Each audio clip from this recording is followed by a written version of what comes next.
storyteller. This woman rocked our world last time she was here. She had us laughing so hard, and she is a great she is a great storyteller. But you don't know about Michelle Weldon? No.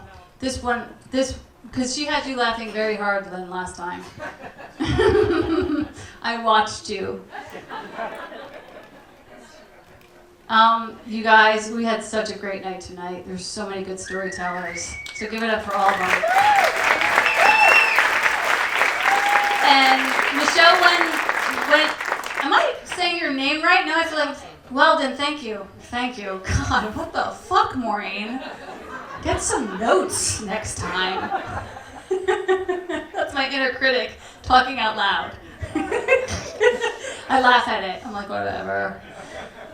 Michelle Weldon is an awesome storyteller. She's going to rock your world. Thanks for staying for her. She's a major treat. Please give it up for Michelle Weldon.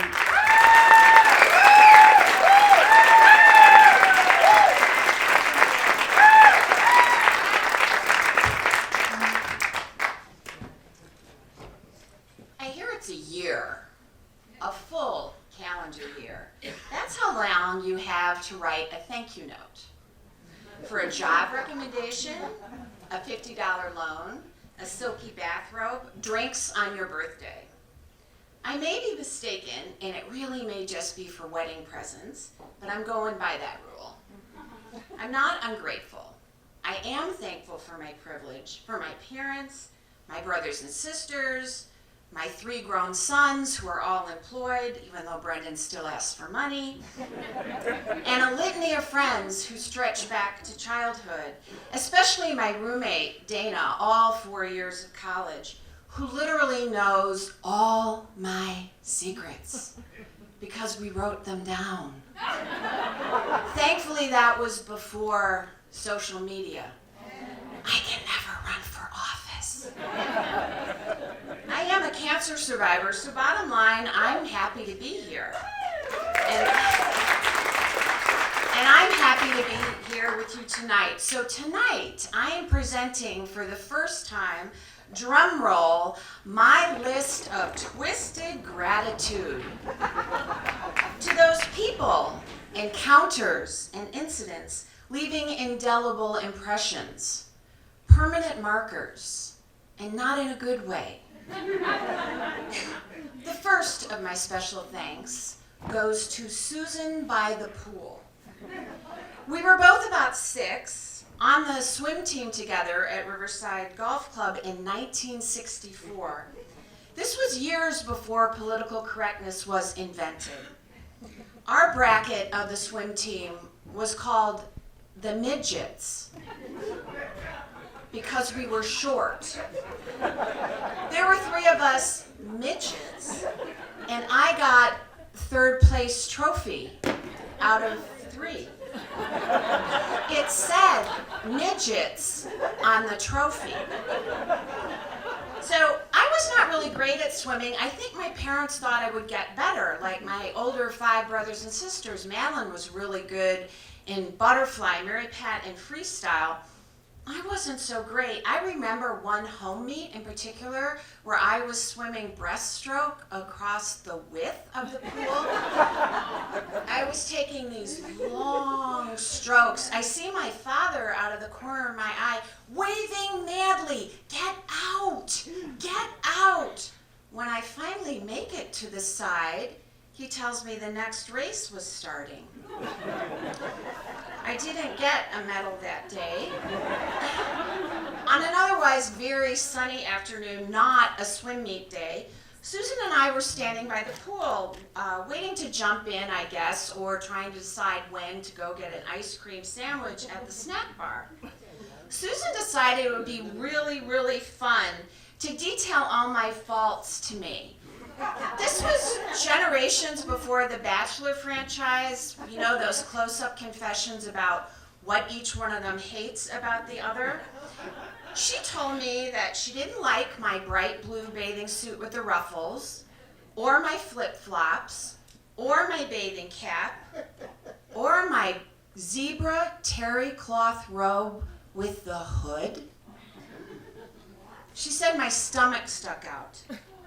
I guess from the ice cream sandwiches. The final straw was this. "You are so full of yourself," she chided. I tried not to crumble in front of her.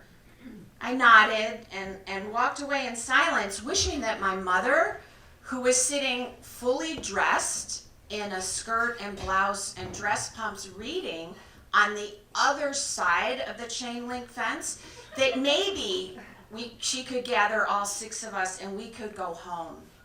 We didn't leave for hours. My mom knew I was upset. After all, the rest of the afternoon, Susan was prancing around the pool deck like Saddam Hussein or Sadat after a raid. Once we got home, my mom asked me what was wrong. I spared her all the details, and then I told her what really had crushed me about being full of myself. "Well," my mother said, "why would you want to be empty of yourself?" Of course, I'm grateful to my mom, who passed away in 2002, and I do think of that little bitch Susan every once in a while. Like my friend Amy says, BBC. Bitches be cray. I know what it feels like to be bullied and belittled. I'm never going to inflict that on anyone, and I'm never going to diss a zebra cover-up. My second round of belated thanks goes to my first boss. I'm not going to say his name because I looked him up and he's 92 and he's still alive. He might do something to me. Fresh out of graduate school in 1979, I go to work for this small regional magazine by default. I had sent out more than 100 hand-typed resumes and cover letters to magazines all over the country. I even had a round of interviews at a few in New York.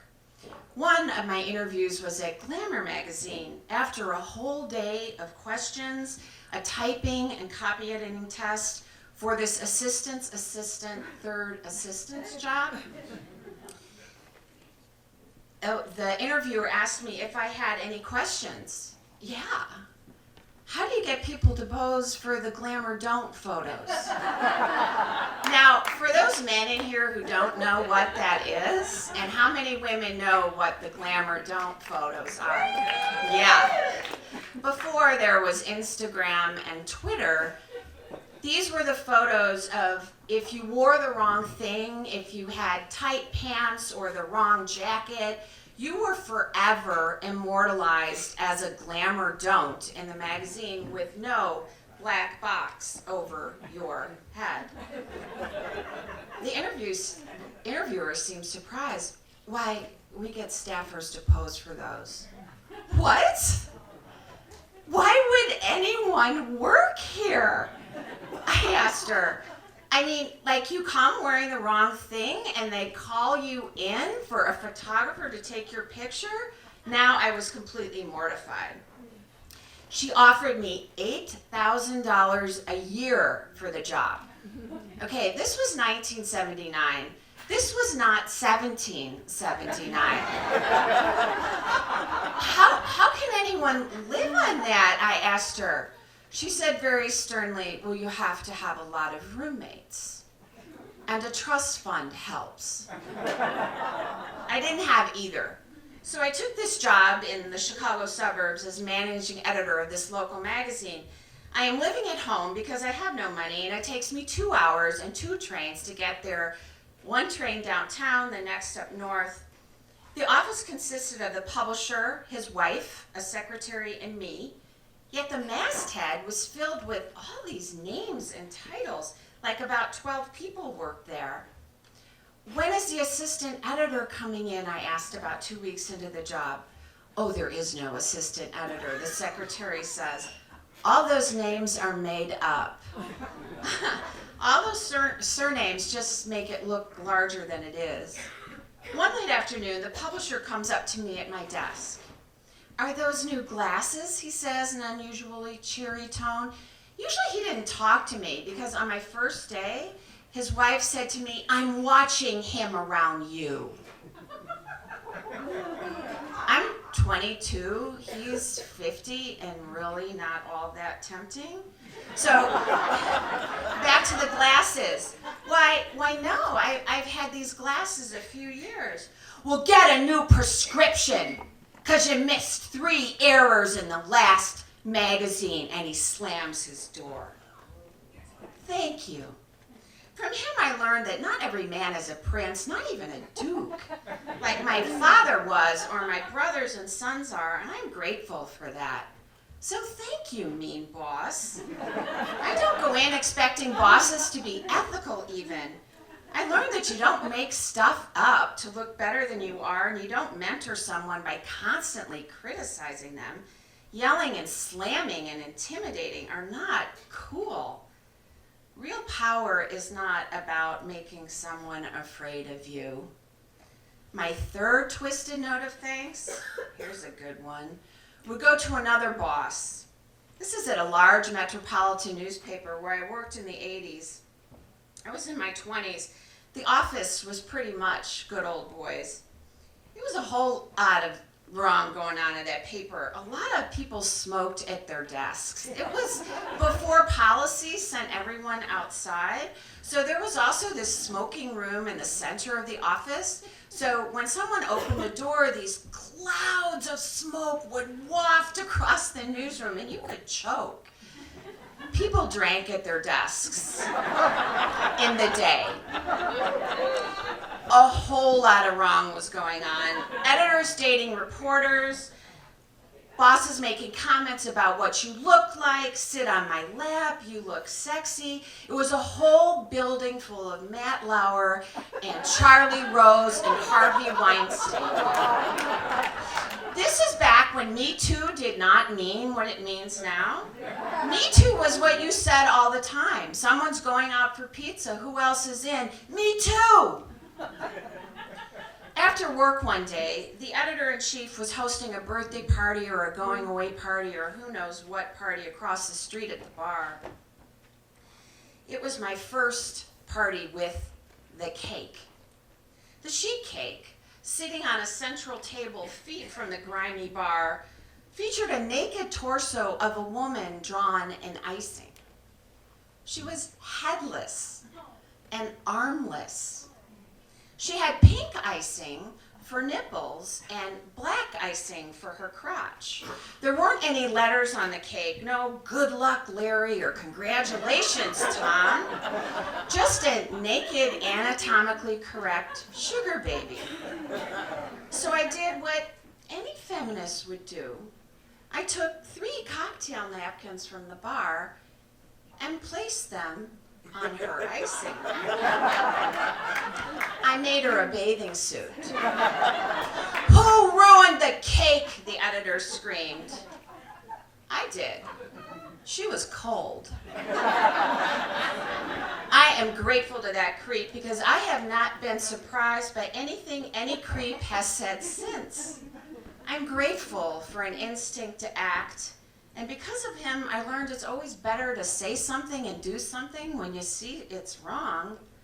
I also know I would never do anything to make someone intentionally uncomfortable. So no headless, armless, naked man cakes from me. So I give my twisted thank you notes first to Mean Girl, teaching me not just who to watch out for, but who never to be. Not that I'm perfect, but I do try to be kind and generous and also full of myself, as I hope all of you are too. Another twisted thank you note goes to Bad Boss, who is not dead yet, for teaching me to mentor with respect, and that leadership is not about annihilating someone's dreams. I have hundreds of thank you notes from over the years to show for it from students and friends and clients. A recent one from a student told me that she hears my voice in her head telling her to tell the truth in her writing. And finally, the third twisted thank you to Cake Creep. Time's up for his brand of leadership. That's the icing on the cake. I I know I am way past the 1-year deadline for these thank yous, and I wouldn't even waste the stamps. But thank you tonight. Look for a note from me in late 2020.